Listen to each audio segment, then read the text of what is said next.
एक शब्द है जो हमें कभी कभी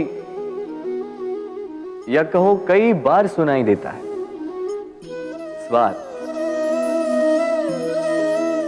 वो व्यक्ति स्वार्थी है, उसने स्वार्थ में आके ये बुरा कर्म कर दिया, आदि इत्यादि।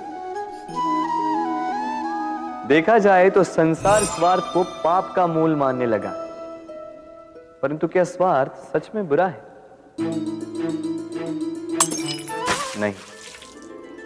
स्वार्थ ये शब्द बना है स्व से, अर्थात स्वयं से, यानी कि जिस कार्य में केवल स्वयं का अर्थ हो, केवल स्वयं का लाभ चाप हो, वो स्वार्थ। अब प्रश्न ये उठता है कि आपका स्व क्या है? यदि आपके स्व में केवल आप हैं तो आप अवश्य स्वार्थी हैं। यदि आपके स्व में परिवार सम्मिलित है तो आप परिवार्थी हैं। यदि आपके स्व में अन्य लोग सम्मिलित हैं तो आप परोपकारती हैं। और यदि आपके स्व में ये संसार सम्मिलित है तो आप परमार्थी हैं। तो अपने स्वार्थ से दूर ना जाएं, उसका विस्तार करें।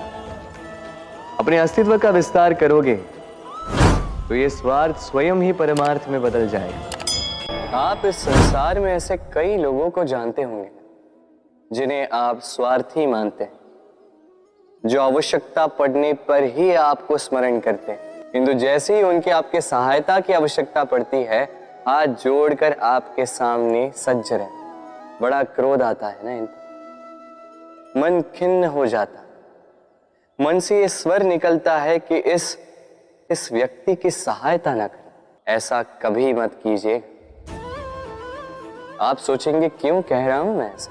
स्मरण रखिएगा, दीपक का स्मरण व्यक्ति केवल तभी करता है जब अंधकार गहरा हो जाए। उसे स्वार्थी मानकर स्वयं व्याकुल ना हो, स्वयं को दीपक मानकर आनंदित होइए।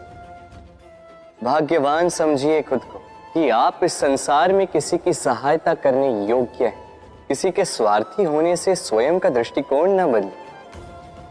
बस ये दृष्टि रखिए स्वयं के परमार्थ पर। मन प्रसन्न होकर बोले, राधे राधे। मनुष्य की एक विशेष प्रवृत्ति होती है, वो कभी स्वयं से संतुष्ट नहीं रहता, कभी स्वयं से प्रसन्न नहीं रहता। जो है उससे अधिक पाना चाहता, जो पा लिया उससे आगे बढ़ना चाहता, अपने जीवन में बदलाव परिवर्तन लाना चाहता। और ये प्रवृत्ति संसार में सबसे महान है, क्योंकि इसी प्रवृत्ति के चलते संसार में विकास होता है।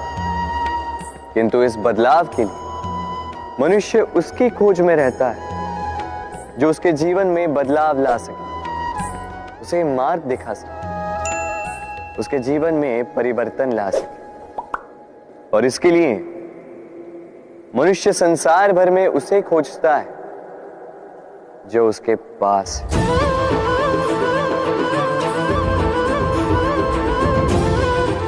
बताइए कौन? यदि कोई आपका जीवन बदल सकता है तो दर्पण देखिए। वो आप स्वयं है जो आपका जीवन बदल सकते हैं। वो आप स्वयं है जो स्वयं को मार्ग दिखा सकते हैं, जीवन में बदलाव ला सकते हैं, परिवर्तन ला सकते हैं। इसलिए पहचानिए अपनी भीतर की शक्ति को और विश्वास कीजिए कि इस संसार में आपसे अधिक शक्तिशाली और कोई नहीं। जीवन बदल जाएगा। और अंधविश्वास का नहीं, आत्मविश्वास का हाथ थामिए। आपकी समस्याएं स्वतः दूर हो जाएंगी। मन बड़ी ही विचित्र कृति है। ये मन शरीर के किस अंग में बसता है कोई नहीं जानता, किंतु संपूर्ण शरीर इस मन की इच्छा साकार करने के लिए प्रयास करता रहता है। अब यदि मन कुछ खाने का करे तो व्यक्ति उसकी वनो उपवनों की इच्छा साकार करने का माध्यम ढूंढता रहता है। अब यदि मन किसी को शत्रु समझ ले तो व्यक्ति उसे नष्ट करने का हर संभव प्रयास करता है। अब यदि मन किसी से प्रेम करे तो उसकी प्रसन्नता के लिए हर सीमा लांघने के लिए सज्ज रहता है। परंतु जीवन सुखद हो इसके लिए आवश्यक है कि मन खाली हो। इस बांसुरी की भांति भीतर कुछ भी नहीं, न राग है न द्वेष, तब भी तार छेड़ने पर स्वर निकलता है। इसी प्रकार मन को भी भावनाओं से मुक्त रखना आवश्यक है। स्मरण रखिए, मन में कुछ भर के जियोगे तो मन भर के जी नहीं पाओगे। भूल और मनुष्य, इन दोनों का संबंध कुछ वैसा है जैसा पंख और चिड़िया का, जैसा धारा और नदिया का। यदि भूल मनुष्य के स्वभाव का इतना महत्वपूर्ण अंग है तो आप सोचिए, इस पर लज्जा क्यों? इस पर लज्जा करना ठीक है ही नहीं। वैसे देखा जाए तो भूल हमें स्वयं को और श्रेष्ठ बनाने का अवसर देती है, पहले से अच्छा प्रदर्शन करने की प्रेरणा देती है। अब कदाचित आप में से कुछ इस बात से सहमत नहीं हो, क्योंकि बहुतों की दृष्टि में भूल दोष को जन्म देती है, दोष अपराध को, और अपराध के लिए क्षमा नहीं, दंड मिलना चाहिए। किंतु क्या आपने कभी सोचा है कि ऐसा क्यों होता है? क्या कारण है इसका? इसका कारण है भूल स्वीकार करने से बचना। यदि आप कोई भूल करोगे और उसे स्वीकारोगे नहीं तो वो भूल दोष में बदल जाएगी और वो दोष अपराध।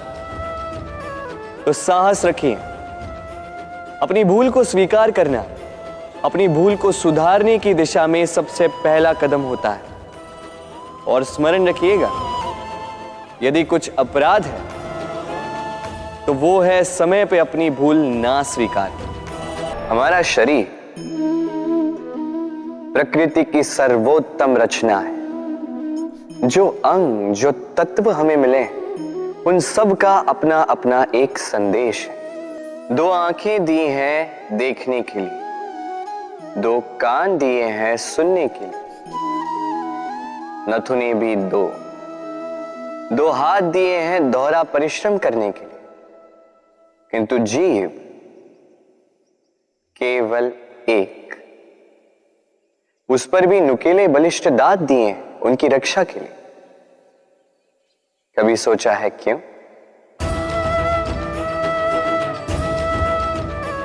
क्योंकि शब्द और शब्दों का उपयोग मनुष्य का सबसे बड़ा शस्त्र है, जिसका उपयोग जितना सोच समझ कर किया जाए मनुष्य जीवन में उतना ही ऊपर उठता है। तो समझे ना? देखो, सुनो, समझो अधिक, बोलो कम।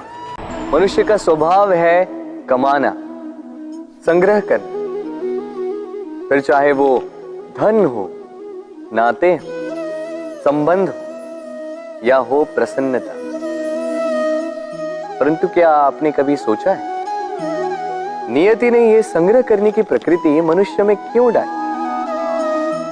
एक बीज से पौधा पनपता है, उसके भोजन से फल संग्रहित होता है। क्यों?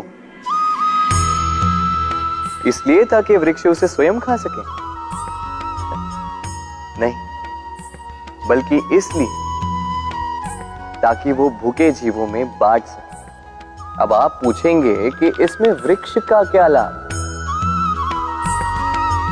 लाभ है, क्योंकि जो बांटता है वो मिटता नहीं। जो फल ये जीव खाते हैं वो उसके बीजों को वातावरण में बिखेर देते हैं, जिससे जन्म लेते हैं नए वृक्ष। उसकी जाति, उसका गुण, उसकी मिठास अमर हो जाती है। इसलिए स्मरण रखिएगा, अमीर होने के लिए एक एक क्षण संग्रह करना पड़ता है, किंतु अमर बनने के लिए एक एक कण बांटना पड़ता है। कभी बरगद के वृक्ष को देखा है? कितना विशाल होता है। कभी कभी भय लगता है कि इन भारी डालों का बोझ ये तना सह भी पाएगा या नहीं। भय लगता है कि कहीं ये वृक्ष टूट कर न गिर जाए, किंतु नहीं। समय पड़ने पर शाखाओं से निकलने वाली ये बेलें धरती की ओर बढ़ती और फिर स्वयं जड़ बनकर इस वृक्ष को सहारा देती। इसी प्रकार जो परोपकार करते हैं, सत्कर्म करते हैं, उन्हें स्वयं के लिए चिंतित होने की आवश्यकता ही नहीं, क्योंकि उनके कर्म ढाल बनकर उनकी रक्षा करते हैं। इसीलिए जीवन में सहारे की नहीं, कर्म की चिंता कीजिए।